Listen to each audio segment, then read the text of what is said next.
तरीके से अमलबंदी बनाने की चेष्टा कर रहे हैं, उसी तरीके से चुनाव आयोग को भी बंधक बना के रखा है। चुनाव आयोग जो काम कर रहा है सरकार के इशारे पर काम कर रहा है। रोकने के लिए अमित शाह साहब को गोली चलवानी है, गोली चलवा ले, लाठी चलवानी है, लाठी चलवा ले। ईवीएम जो मशीनें हैं उनको दिखाएं कि इससे डेमोक्रेसी की हत्या की जा रही है, इससे देश की संविधान की हत्या की जा रही है। लोकसभा चुनाव बेहद ही नजदीक है और ऐसे में ईवीएम को लेकर एक अलग ही रणनीति छिड़ी पड़ी है। तो नमस्कार दोस्तों, आप सभी कैसे हैं? आशा करता हूं कि आप सभी ठीक ही होंगे। आप देख रहे हैं ईवीएम से संबंधित न्यूज को। कई लोग चाहते हैं कि ईवीएम की जगह बैलेट पेपर से चुनाव हो, ताकि दूध का दूध और पानी का पानी हो सके कि आखिर बार बार बीजेपी क्यों चुनी जा रही है? क्या जनता का प्यार उन्हें जीता कर भेज रहा है, या सरकार मशीनरी के दुरुपयोग से बीजेपी बार बार जीत कर आ रही है?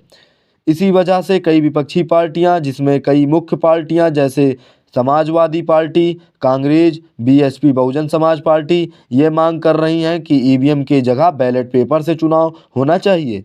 अखिलेश यादव ने एक मांग की थी जिस पर हम जोर देना चाहेंगे। उन्होंने कहा था कि लोकतंत्र में जनता को अधिकार है कि वो अपने नेता को चुने, लेकिन लोकतंत्र में जनता को ये भी अधिकार है कि वो किसके जरिए चुने। ये सरकार तय नहीं करेगी।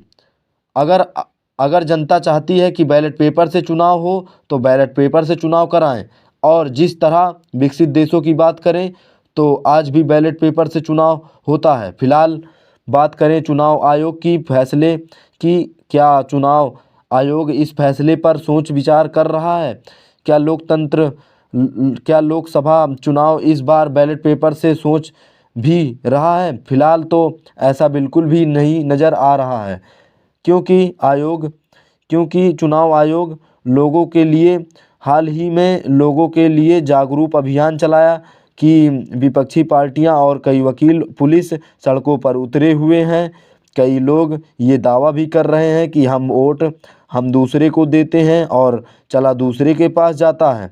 वीवीपीटी मशीन के जो पर्ची दिखाई देती है वो अगर दी जाए तो बात कुछ और ही होगी। विपक्षी पार्टियां ने ये भी मांग करी कि वीवीपीटी मशीन से दिखाई देने वाली पर्ची को दिया जाए और देने के बाद उसकी गिनती की जाए, उसको एक बॉक्स में रखें।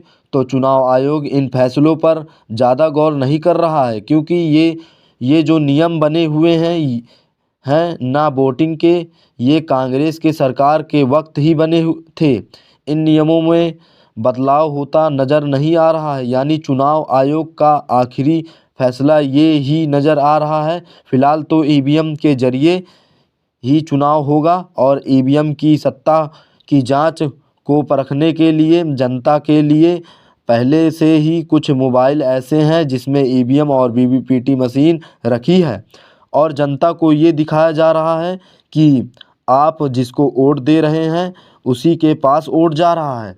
और जागरूक अभियान चुनाव के द्वारा चलाया जा रहा है, जिससे ईवीएम को लेकर जो मन में संदेह पैदा हो रहा है उसको दूर किया जाए।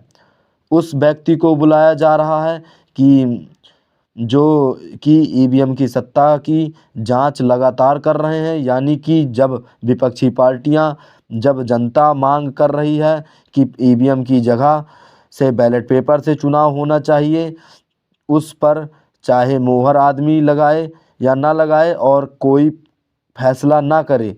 और इस बार भी लोकसभा चुनाव ईवीएम के जरिए हो, अगर ऐसा होता है तो